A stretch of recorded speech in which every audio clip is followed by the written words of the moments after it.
17 मार्च को होने वाले भूगोल जियोग्राफी पेपर का कंप्लीट सॉल्यूशन इस वीडियो के अंदर आपको मिलने वाला है, तो वीडियो को आपको कंप्लीट देखना है। नमस्कार बच्चों, अगर आप राजस्थान बोर्ड कक्षा 11 के स्टूडेंट हैं, 17 मार्च भूगोल जियोग्राफी पेपर की आप तैयारी कर रहे हैं, तो ये वीडियो आप सभी बच्चों के लिए स्पेशल होने वाला है। इस वीडियो के अंदर मैं आपको राजस्थान बोर्ड कक्षा 11वीं वार्षिक परीक्षा 2025-26 भूगोल जियोग्राफी पेपर का कंप्लीट सॉल्यूशन इस वीडियो के अंदर बताने वाला हूं, तो वीडियो को आपको कहीं पर भी स्किप नहीं करना है, वीडियो को आपको कंप्लीट देखना है। अगर आपने एग्जाम से पहले इस कंप्लीट पेपर को आपने अच्छे से तैयार कर लिया तो 17 मार्च भूगोल के पेपर में पूरे 70 नंबर आप फोड़ सकते हैं। तो एग्जाम से पहले ये कंप्लीट पेपर आपको अच्छे से तैयार करना है और पेपर के अंदर आपको टोटल 36% मिलेंगे और जो समय है वो आपको 3 घंटे 15 मिनट मिलेंगे और पेपर है वो आपके 70 नंबर का आने वाला है। कक्षा 11वीं वार्षिक परीक्षा 2025-26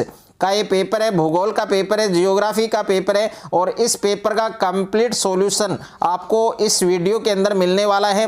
तो वीडियो को आपको एंड तक देखना है। पेपर का कोड आप देख सकते हैं 1111 और पेपर का सीरियल नंबर और पेपर का कोड यहाँ पर आपको दे रखा है और सामान्य अनुदेश हैं वो आपको दिए गए हैं। तो कंप्लीट अनुदेश हैं, कंप्लीट ये पेपर है, ये आपको अच्छे से तैयार करना है। और पेपर के अंदर सबसे पहले आपको ऑब्जेक्टिव टाइप क्वेश्चन दिए गए हैं, वस्तुनिष्ठ प्रश्न दिए गए हैं, जिसमें पहला प्रश्न आपको दे रखा है कि निम्नलिखित में से किस विद्वान ने भूगोल शब्द का प्रयोग किया। तो ए ऑप्शन में है आपके हेरोडोटस और बी ऑप्शन में है आपके एरेटोस्थनीज, सी ऑप्शन में है आपके गैलीलियो और डी ऑप्शन में है आपके अरस्तु। तो इस प्रश्न का सही उत्तर प्यारे बच्चों आपके ऑप्शन नंबर बी होगा, यानी किस विद्वान ने भूगोल शब्द का प्रयोग किया था, एरेटोस्थनीज ने। तो इसमें बी वाला जो ऑप्शन है वो आपका करेक्ट आंसर होगा। उसके बाद में पेपर के अंदर सेकंड क्वेश्चन आपको दिया गया है कि निम्न में से कौन सा तत्व वर्तमान वायुमंडल के निर्माण व संशोधन में शामिल नहीं है।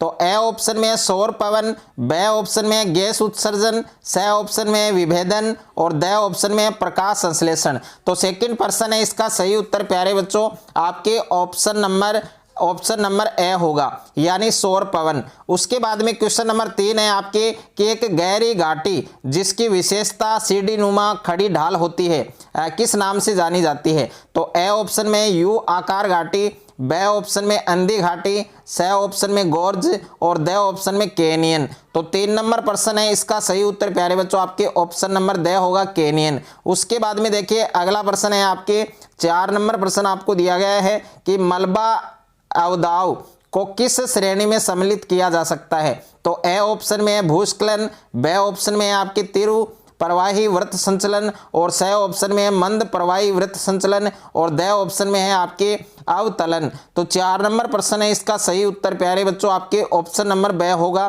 तीव्र प्रवाही वृत्त संचलन। उसके बाद में देखिए नेक्स्ट है आपके 5वां प्रश्न है कि निम्नलिखित याम्योत्तर में से कौन सा भारत का मानक याम्योत्तर है। तो यहाँ पर 5 नंबर प्रश्न है, इसका सही उत्तर प्यारे बच्चों ऑप्शन नंबर आपका सी होगा। उसके बाद में देखिए अगला प्रश्न है आपके 6 नंबर प्रश्न आपको दिया गया है कि अंडमान निकोबार को कौन सा जल क्षेत्र अलग करता है। तो ए ऑप्शन में है 11 डिग्री चैनल, बी ऑप्शन में 10 डिग्री चैनल, सी ऑप्शन में अंडमान सागर और डी ऑप्शन में मन्नार की खाड़ी। तो 6 नंबर प्रश्न है, इसका सही उत्तर प्यारे बच्चों आपके ऑप्शन नंबर बी होगा, 10 डिग्री चैनल। उसके बाद में देखिए नेक्स्ट है आपके 7 नंबर प्रश्न आपको दिया गया है कि भारत के कितने भूभाग पर 75 सेंटीमीटर से कम औसत वार्षिक वर्षा होती है। तो ए ऑप्शन में है आधा, बी ऑप्शन में है 2/3, सी ऑप्शन में 1/3 और डी ऑप्शन में 3/4। तो 7 नंबर प्रश्न है, इसका सही उत्तर प्यारे बच्चों आपके ऑप्शन नंबर सी होगा, 1/3। और उसके बाद में देखिए नेक्स्ट है आपके 8वां प्रश्न है कि चंदन वन किस तरह के वन के उदाहरण हैं। तो ए ऑप्शन में है सदाबहार वन, बी ऑप्शन में है डेल्टाई वन, सी ऑप्शन में है पर्णपाती वन और डी ऑप्शन में है कांटेदार वन। तो 8वां प्रश्न है, इसका सही उत्तर प्यारे बच्चों आपके ऑप्शन नंबर सी होगा, पर्णपाती वन। उसके बाद में देखिए रिक्त स्थानों की आपको पूर्ति करनी है। तो प्रश्न संख्या 9 के अंदर भारतीय मानक समय ग्रीनविच माध्य समय से कितने घंटे आगे है। तो 9 नंबर जो रिक्त स्थान है उसमें आपको लिखना है 5 सही 1/2। ओके। उसके बाद में देखिए 10 नंबर प्रश्न है ब्रह्मपुत्र नदी को बांग्लादेश में किस नाम से जाना जाता है। तो 10 नंबर प्रश्न का सही उत्तर होगा बच्चों आपके जमुना।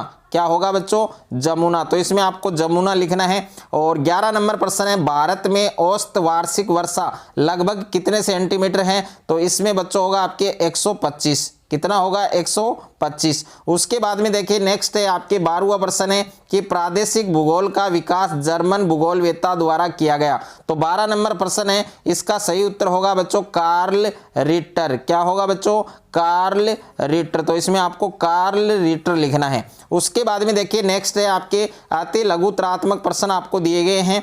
तो प्रश्न संख्या 13 आपको दे रखा है, जीपीएस का पूर्ण रूप लिखिए। यानी जीपीएस का पूरा नाम लिखना है ग्लोबल पोजिशनिंग सिस्टम, बट आपको इंग्लिश में लिखना है तो कैसे लिखेंगे, GLOBAL ग्लोबल, और यहाँ P से होगा बच्चों आपके पोजिशनिंग, POSI और T, और उसके बाद में IONING पोजिशनिंग, और उसके बाद में सिस्टम SYSTEM। ये आपको जीपीएस का पूरा नाम याद रखना है। उसके बाद में देखिए 14 नंबर प्रश्न है, मलबा हिमस्खलन किसे कहते हैं?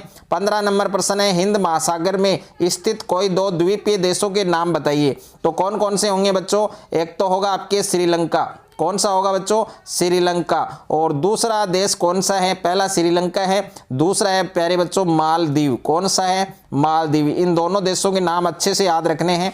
उसके बाद में 16 नंबर प्रश्न है, बांगर किसे कहते हैं? बांगर की परिभाषा लिखनी है। 17 नंबर प्रश्न है, दक्षिण भारत की 2 नदियों के नाम बताइए जो अपना जल अरब सागर में डालती है। तो 17 नंबर प्रश्न है, इसका आंसर होगा बच्चों नर्मदा। एक तो होगा नर्मदा, और दूसरा होगा बच्चों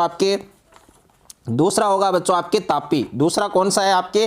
तापी। यानी एक तो नर्मदा है और दूसरा है तापी। उसके बाद में देखिए 18 नंबर प्रश्न है आपके कि जल ग्रहण क्षेत्र से क्या अभिप्राय है? 19 नंबर प्रश्न है, मौसम से क्या अभिप्राय है? 20 नंबर प्रश्न है, उष्ण कटिबंधीय सदाबहार वनों में मिलने वाली कोई 2 वृक्ष प्रजातियों के नाम लिखिए। तो 20 नंबर प्रश्न का उत्तर होगा एक तो रोजवुड है। कौन सा है बच्चों? रोजवुड। ओके, रोजवुड याद रखना है। और दूसरा है आपके महोगनी। दूसरा क्या है? महोगनी। एक वृक्ष प्रजाति है आपके रोजवुड और दूसरा है महोगनी। दोनों के नाम अच्छे से याद रखने हैं। उसके बाद में लघुतरात्मक प्रश्न है आपके, शॉर्ट आंसर टाइप क्वेश्चन है। क्वेश्चन नंबर 21 है, भारत में ठंडा मरुस्थल कहाँ स्थित है? इस क्षेत्र की मुख्य श्रेणियों के नाम बताएं। 22 नंबर प्रश्न है, नदी, द्रोणी और जल संभर में मुख्य अंतर बताना है। और 23 नंबर प्रश्न है, विभेदन प्रक्रिया से आप क्या समझते हैं? 24 नंबर प्रश्न है, भूकंपीय तरंगे छाया क्षेत्र कैसे बनाती हैं वो आपको बताना है। 25 नंबर प्रश्न है, अपक्षय पृथ्वी पर जैव विविधता के लिए उत्तरदायी है कैसे? 26 नंबर प्रश्न है, घाटी रंध्र अथवा युवाला का विकास कैसे होता है? 27 नंबर प्रश्न है, वायुमंडल से आप क्या समझते हैं वो आपको बताना है। और नेक्स्ट है 28 नंबर, वे कौन से कारक हैं जो पृथ्वी पर तापमान के वितरण को प्रभावित करते हैं? और 29 नंबर है, भू विक्षेपी पवनें क्या हैं? 30 नंबर प्रश्न है, सापेक्ष आर्द्रता है उसकी व्याख्या कीजिए। उसके बाद में बच्चों दीर्घ उत्तरीय प्रश्न है आपके, प्रश्न संख्या 31 है, ग्रीन हाउस गैसों से आप क्या समझते हैं? व्याख्या कीजिए। 32 नंबर प्रश्न है, प्रतिबल को समझाइए। 33 नंबर प्रश्न है, मानसून विच्छेद है उससे आपका क्या अभिप्राय है? और उसके बाद में प्यारे बच्चों निम्नात्मक प्रश्न है, प्रश्न संख्या 14 है, वन और वन्य जीव संरक्षण के लोगों की भागीदारी कैसे महत्वपूर्ण है? अथवा में प्रश्न है, जीवमंडल नीचे को विस्तार से समझाइए। 35 नंबर प्रश्न है, उत्तर भारतीय नदियों की महत्वपूर्ण विशेषताएं क्या हैं और ये प्रायद्वीपीय नदियों से किस प्रकार भिन्न हैं? अथवा में प्रश्न है, अरब सागर और बंगाल की खाड़ी में स्थित द्वीप समूह का तुलनात्मक विवरण है वो आपको प्रस्तुत करना है। 36 नंबर प्रश्न है, प्यारे बच्चों विश्व के मानचित्र पर निम्न को प्रदर्शित करना है। टोक्यो है, न्यूयॉर्क है, दिल्ली है, कोलंबो है और कैनबरा है और सिडनी है। तो ये भूगोल का पेपर, जियोग्राफी का पेपर, पूरा पेपर आपको एग्जाम से पहले अच्छे से आपको तैयार करना है। अगर आपको ये वीडियो अच्छा लगे तो वीडियो को ज़्यादा से ज़्यादा शेयर करें, ज़्यादा से ज़्यादा वीडियो को लाइक करें, और चैनल पर आप नए हैं तो चैनल को सब्सक्राइब कर लीजिए और साथ में नोटिफिकेशन बेल को प्रेस कर लीजिए।